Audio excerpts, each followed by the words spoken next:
10 بیٹے تھے جناب عبد المطلب کے، انہوں نے 6 شادیاں کی مختلف وقتوں میں، 10 بیٹے تھے۔ نبی پاک علیہ السلام کی دادی جو ہیں سگی دادی، ان سے 3 بچے ہوئے جناب عبد المطلب کے، ایک حضرت عبداللہ، ایک جناب ابو طالب اور ایک زبیر۔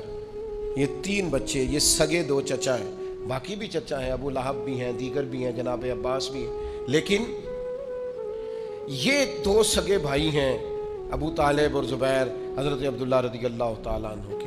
حضرت عبداللہ چھوٹے بیٹے ہیں جناب عبد المطلب کے، لیکن خوبصورت سب سے زیادہ تھے، حسین سب سے زیادہ تھے، اور بہادر سب سے زیادہ تھے، سخی سب سے زیادہ تھے، اور گفتگو کرنے کا ملکہ اور سلیقہ اور اپنی بات سمجھانا اور دل میں اتار دینا، اس کا طریقہ سب سے زیادہ آتا تھا۔ اور جب گفتگو کرتے حضرت عبداللہ تو کسی شخص کے چہرے پر نظر ٹکا کے نہیں، نظریں جھکا کے بات کرتے، اور کمال یہ تھا کہ حسن ہے، جمال ہے، جوانی ہے۔ ایک عورت فریفتہ ہو گئی، اس نے آ کے حضرت عبداللہ کو دعوت دی کہ میں اتنا کچھ دوں گی، آپ میری طرف متوجہ ہوں۔ آپ نے فرمایا خبردار، مرد کے لیے سب سے قیمتی چیز اس کی غیرت ہوتی ہے، میں غیرت مند ہوں، کبھی کسی ناجائز چیز کی طرف توجہ کر سکتا۔ یہ جو یہودی تھے نا، یہودی شروع سے بڑے مکار ہیں، انہوں نے تورات کے اندر وہ نشانیاں پڑھ لی تھی نبی پاک علیہ السلام، یہ جانتے تھے جناب عبداللہ کو کہ حضور کا نور یہاں منتقل ہو گیا۔ ان کے جو کاہن تھے نا، کاہن، یہ جانتے تھے۔ حضرت عبد المطلب رضی اللہ تعالیٰ انہوں نے ایک دفعہ منت مانگی تھی کہ اگر میرا فلاں کام ہو جائے تو میں اپنے ایک بیٹے کی قربانی کروں گا۔ وہ معاملہ حل ہو گیا، آپ زمزم کے کنویں کا حل ہو گیا، بیٹا ذبح کرنا ہے، قرآن اندازی کی تو قرآن نکل آیا جناب عبداللہ کے نام کا۔ اب جب بیٹا ذبح کرنے لگے تو ساری دنیا اکٹھی ہو گئی، سب سے خوبصورت بچہ۔ اب کیا کریں؟ انہوں نے کہا جو تورات جاننے والا کوئی ہو اس کے پاس جائیں۔ ایک بی بی تھی، بڑی ماہر تھی تورات جاننے، اس سے جا کے مشورہ کیا تو وہ کہنے لگی اس کا طریقہ ہے نا، آپ ایک طرف جناب عبداللہ کو کھڑا کریں، ایک طرف ایک اونٹ کھڑا کریں، قرآن اندازی کریں۔ اگر تو قرآن نکلا حضرت عبداللہ کے نام کا تو اونٹ ڈبل کر کے پھر قرآن اندازی کر لیں، اور اگر پھر قرآن حضرت عبداللہ کے نام کا نکلا تو اونٹ 2 کی جگہ 4 کر دیں۔ جب تک قرآن اونٹ کے نام کا نہیں نہ نکلتا، اونٹ بڑھاتے جائیں، ڈبل کرتے جائیں، 2 کے 4 کیے، 4 کے 8 کیے، اونٹ تقریباً 100 ہو گیا۔ 100 اونٹ جب ہوا نا تو پھر جا کے قرآن نکلا، یعنی 1 1 2 2 کر کے اونٹ، یعنی 1 1 کر کے سمجھ لیں اونٹ بڑھائے جا رہے تھے۔ تو اب 100 اونٹ ہوا تو قرآن نکلا اونٹوں کے نام کا، تو 100 اونٹ ذبح ہوئے جناب عبداللہ کی طرف سے۔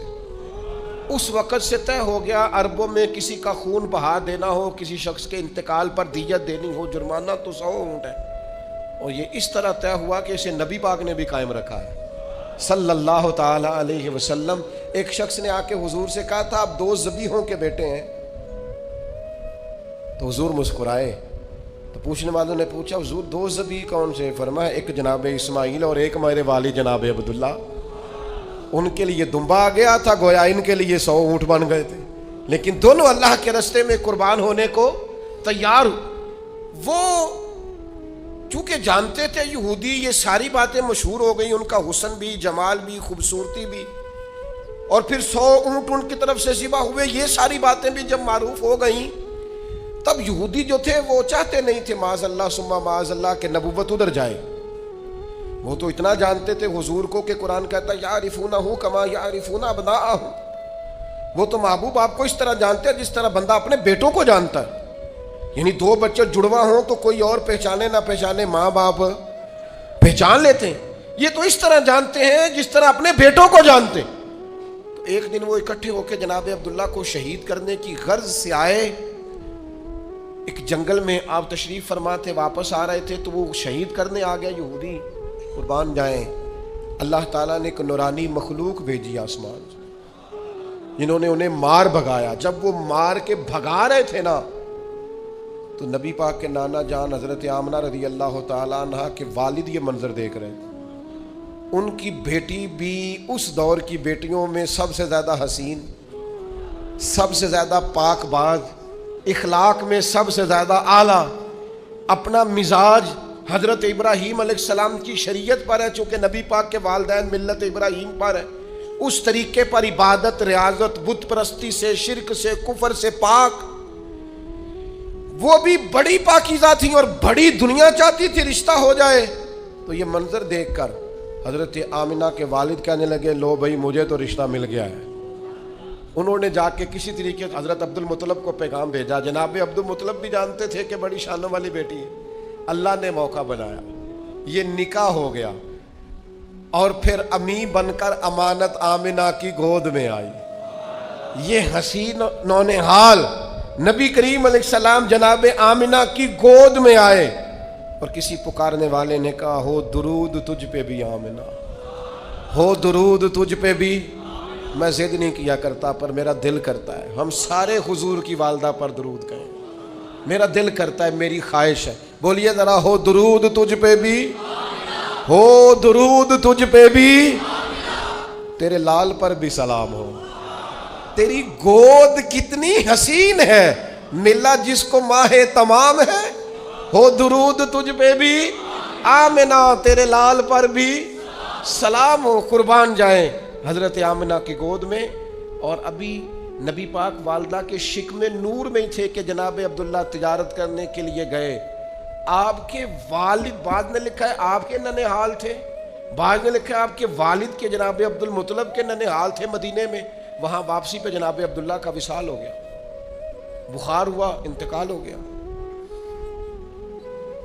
اور پھر 6 سال عمر تھی یا 4 سال عمر تھی, با اختلاف روایات جناب آمنہ حضور کو لے کر گئیں قبر پر جناب عبداللہ کی, اور واپسی پر مقام ابوا پر ان کا بھی وصال ہو گیا. اور جناب ام ایمن کہتی ہیں جناب آمنہ کا جب وصال ہو رہا تھا تو مجھے بیٹا تھما کے, پیارے محمد صلی اللہ علیہ وسلم کا بازو مجھے تھما کے کہہ رہی تھی میرے بیٹے کا خیال رکھنا. تو میں نے کہا جناب آمنہ آپ بھی جا رہی ہیں اور ان کے والد بھی چلے گئے. تو کہتی ہیں کہ وہ آرام فرما تھی, طبیعت ان کی علیل تھی. تو کہنے لگی ام ایمن سن, اس کے باپ بھی رخصت ہو گئے, میں بھی جا رہی ہوں, پر ہمارا ذکر کبھی دنیا سے نہیں جائے گا. ہمارا ذکر تا صبح قیامت بعد قیامت بھی ہمیشہ ہوتا رہے گا. تو جناب ام ایمن کہتی ہے میں نے کہا وہ کس طرح؟ تو کہتی ہیں بیماری کے عالم نے اشارہ کر کے کہنے لگی میں نے چونکہ پاکیزہ بیٹا پیدا کیا ہے لہذا میرا ذکر قیامت کے بعد تک بھی قائم رہے گا.